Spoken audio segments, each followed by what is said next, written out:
میرے چینل کو سبسکرائب کیجیے اور بیل نوٹیفیکیشن کو بھی آن کر لیجیے۔ میری ویڈیو ہر رات 10 بجے اپلوڈ ہوتی ہے۔ آج آپ ناول سبیل کی ایپیسوڈ 18 سنیں گے، جس کی تحریر عمیر کی ہے۔ چلے چلتے ہیں کہانی کی طرف۔ ارش نے آگے بڑھ کر رانی کے نازک ہاتھوں کو اپنی آنکھوں پر رکھ لیا۔ رانی اس اچانک وار پر شرم سے لال ہو گئی۔ کیوں، غلط کہا ہے؟ رانی مستصور ہوئی۔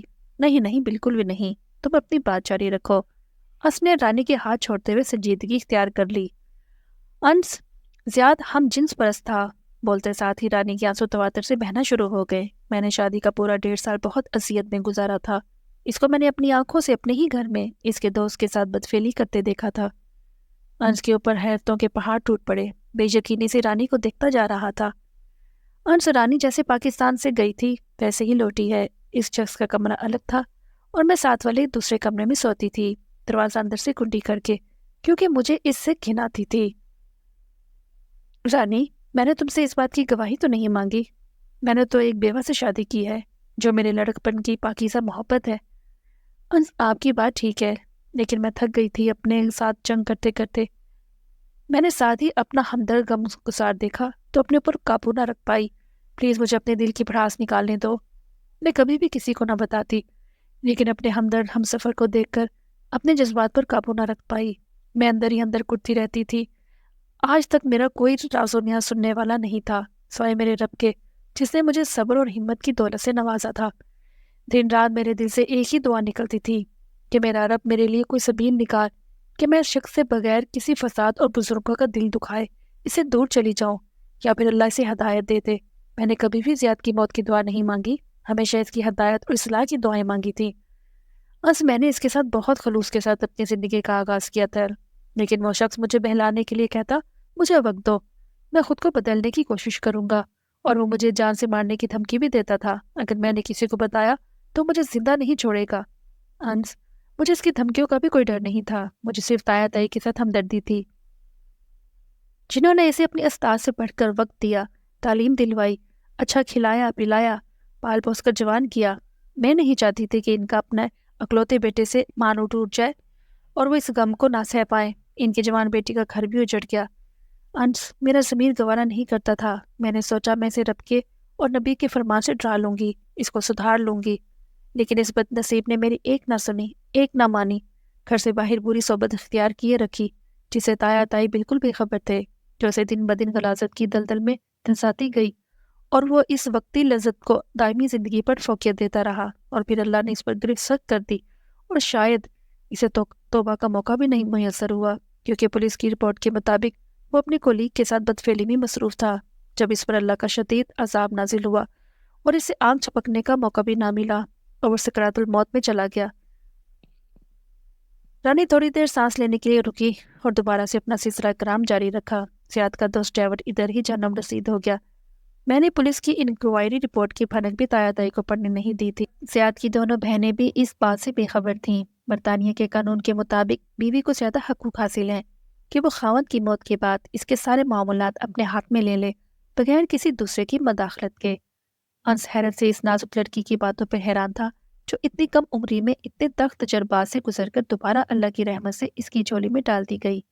انس کو اپنی اس پاکیزہ چچا ذات پر ٹوٹ کر پیار آ رہا تھا۔ اس کا جی چاہ رہا تھا کہ اسے اپنی باہوں میں سما کر دنیا کے ہر غم سے چھپا لے، لیکن وہ چاہتا تھا کہ رانی پہلے اپنے دل کی بھڑاس نکال لے، جو رانی کے لیے بہت ضروری تھا۔ بس مجھے پتا ہے مردہ کے بارے میں اس کی کمزوریاں کوتاہیوں پر بات نہیں کرنی چاہیے، لیکن میری ضرورت اور مجبوری ہے کہ میرا خاندان تمام باتوں سے باخبر ہو۔ میں اپنے دل میں کسی قسم کی کوئی کسک اور کوئی خلش باقی نہیں رکھنا چاہتی ہوں۔ میں نے اپنی آپ بیتی کھول کر آپ کے سامنے رکھ دی ہے۔ میں نے بہترین لباس میں خلیج ضمیر دیکھے ہیں، میں نے بریڈس میں لپٹے لنڈا ذہن دیکھے ہیں۔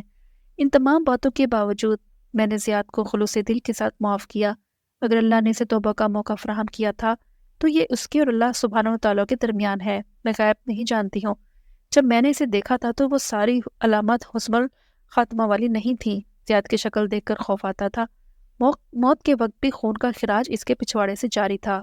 دفن کے وقت بھی شکل وحشت ناک تھی۔ رانی مسلسل رو رہی تھی اور ساتھ اپنی بات بھی انس کے گوش گزار کر رہی تھی۔ مجھے صرف اس بات کی خوشی ہے کہ میں نے اس کی آخری سانس تک اس کا ساتھ دیا اور اپنے کیے گئے وعدے پر پورا اتری ہوں۔ ہدایت تو اللہ سبحانہ تعالیٰ دینے والا ہے، بشرط یہ کہ انسان اپنی پوری زندگی بھی خلوص دل سے جاری رکھے۔ انس، میں نے زیاد کی ہر کوتاہی کو صدقے دل سے معاف کیا ہے۔ مجھے صرف اس کے خاتمے کا سوچ کر غم ہوتا ہے۔ آخر کو میرے سگے تایا کا بیٹا تھا، اور تایا بھی وہ جو ہر وقت جان چھڑکنے والے، لیکن اس کی بدبختی کو صراط مستقیم چھوڑ کر ابلیسی راستے کا پجاری بن گیا۔ رانی زیاد کا معاملہ اب اللہ کے سپرد ہے۔ تم نے دل کی بھڑاس نکال لی ہے اور میں نے سن لیا ہے۔ اب یہ راز میرے سین میں آخری سانس تک دفن رہے گا۔ یقین مانو، اگر تم نہ بھی بتاتی تو میری چار محبت میں کوئی فرق نہیں پڑنا تھا، کیونکہ ہیرے کی پہچان صرف چوری ہی جانتا ہے۔ اگر تمہیں میری باتوں پر یقین نہیں آ رہا تو میری پرانی ڈائری پڑھ لو، جس میں ماہ تاریخ میری سوچوں کا محور لکھا پڑا ہے۔ پڑھی ہوئی ہے آپ کی ڈائری؟ ہیں؟ وہ کیسے؟ کب؟ کیوں؟ اس کا منہ حیرت سے کھل گیا۔ قصہ مختصر زیاد کی واپسی پر خالہ نے زیاد کا چھوڑا سامان لے جانے کو بولا تو چیزیں بے ترتیب سے دیکھ کر مجھے کچھ اچھا نہیں لگا، تو میں نے سوچا ان کو ٹھیک کر دیتی ہوں، تو نظر آپ کی ڈائری پر پڑ گئی۔ اسی وقت دشمنی کی آڑ میں سوچا کہ دیکھوں انس کا کسی کے ساتھ کچھ چکر وکر تو نہیں چل رہا، تاکہ میں خالہ کو بتا کر چھترول کروا دوں۔ لیکن پہلا صفحہ کھولتے ہی میری آنکھیں برسنا شروع ہو گئیں۔ بعد میں ہمت ہی نہ کر پائی کہ مزید پڑھوں۔ ابھی دوبارہ دیکھنی ہے ڈائری؟ نہیں، مجھے یقین ہے آپ کی باتوں پر، الحمدللہ۔ چلو کوئی نہیں، روزانہ اپنی ڈائری کا ایک صفحہ پڑھ کر سنایا کروں گا انشاءاللہ۔ صلاۃ الاستخارہ کر کے فیصلہ کیا ہے، برکت سے خالی نہیں ہوگا انشاءاللہ۔ رانی اپنی روحی آنکھوں سے مسکرا رہی تھی۔ رانی، شکین جانو کان ترس گئے تھے انس کی ڈر سننے کے لیے۔ ہاں ہاں ہاں، رانی کا بے ساختہ کہکا نکل گیا۔ انس، یقین جانو مجھے پہلے اس آیت کے بارے میں پتہ نہیں تھا۔ کون سی آیت؟ اے ایمان والو، کوئی جماعت دوسری جماعت سے مسخرہ پن نہ کرے، ممکن ہے کہ یہ اس سے بہتر ہو، اور نہ عورتیں عورتوں سے ممکن ہے کہ یہ ان سے بہتر ہوں، اور آپس میں ایک دوسرے کو عیب نہ لگاؤ، اور نہ کسی کو برے لقب دو۔ ایمان کے بعد گناہ گاری برا نام ہے، جو توبہ نہ کرے وہی ظالم لوگ ہیں۔ سورۃ حجرات آیت نمبر 11۔ انس، میری توبہ، اب زندگی میں کبھی بھی کسی کو برے لقب سے نہیں پکاروں گی۔ آپ بھی پلیز مجھے معاف کر دو۔ دونوں کان پکڑو، پھر معافی ملے گی۔ یہ دیکھیں، پکڑ لیے کان۔ اب معاف کر دیں۔ ادھر ہی رکھو۔ اپنی ذرا شکل دیکھو آئینے میں، چہرہ اس طرف گھماؤ، پورے چہرے پہ کاجل پھیلا ہوا ہے، اور پھر کان پکڑے اور ہی پیاری لگ رہی ہو ماشاءاللہ۔ انس اور رانی کی کھیکی شروع ہو گئی۔ ایسے لگ رہا تھا کہ جیسے ان کے درمیان کبھی کوئی اختلاف رہا ہی نہ ہو۔ خلوص دل کے ساتھ نکاح جیسے پاکیزہ بندھن نے رانی کے دل کو انس کی طرف مائل کر دیا۔ ساری تلخیاں، ساری دشمنیاں پل بھر میں اڑان چھو ہو گئیں۔ آپ نے تو معافی نہیں مانگی جناب لومڑی پر، رانی نے منہ لٹکا لیا۔ اور وہ جو کمرے میں داخل ہوتی وضاحت دی تھی، وہ کس کھاتے میں آتی ہے؟ وضاحت اور معافی میں زمین آسمان کا فرق ہوتا ہے۔ اچھا چلو رانی، میں بھی ماضی میں جتنے بھی برے لقبات سے تمہیں پکارتا رہا ہوں، میں نے بھی تمہیں معاف کیا۔ توبہ توبہ چیٹنگ، بولے مجھے معاف کر دو۔ اچھا بھائی، مجھے معاف کر دو، میرے ان بندے ہاتھوں کی طرف دیکھو۔ ارے ارے، ایسے نہیں چلے گا۔ رانی نے فوراً انس کے ہاتھ پکڑ کر اپنی آنکھوں کے ساتھ لگا لیے۔ مجھے یہ ہاتھ بندھے ہوئے نہیں، بلکہ یہ ہاتھ میرے اوپر سے نظر آنے چاہیے، یعنی میرے سر کے اوپر آپ کا سایہ ہمیشہ رہے، اور بس کچھ نہیں چاہیے رانی کو۔ رانی کو ایک با کردار شخص ہی چاہیے۔ اگر مال چاہیے ہوتا تو ولایتی کے لیے دوبارہ ہاں بول دیتی۔ اس کا تو میرے سامنے نام ہی نہ لو۔ کیوں، جلن ہو رہی ہے؟ ہاں، بہت زیادہ۔ اچھا چلے نہیں لیتی۔ ابھی خوش؟ ہاں، بہت خوش، اور اسی خوشی میں تمہیں اپنے دل کی آواز سناتا ہوں۔ زندگی اسے آنکھ نم کر کے دیکھتی ہے، خوشی سے ٹھہر کے دیکھتی ہے، منسلک ہے اس کی داستان بد نصیبی سے، سو اپنے آپ کو آباد کر کے دیکھتی ہے۔ درد کی آماج کا ہے چشم ناز اس کی، سو مصیبت اس کی گلی سے گزر کر دیکھتی ہے۔ بولے تو باتوں سے پھول جھڑے ہیں اس کی، شبنم بھی سے چھیڑ چھاڑ کر دیکھتی ہے۔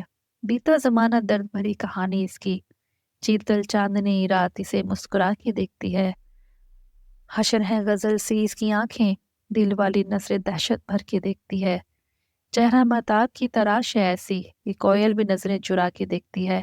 کردار کتنا پاکیزہ ہے اس کا کہ نہ محرومی بھی بایا حیا بن کے دیکھتی ہے۔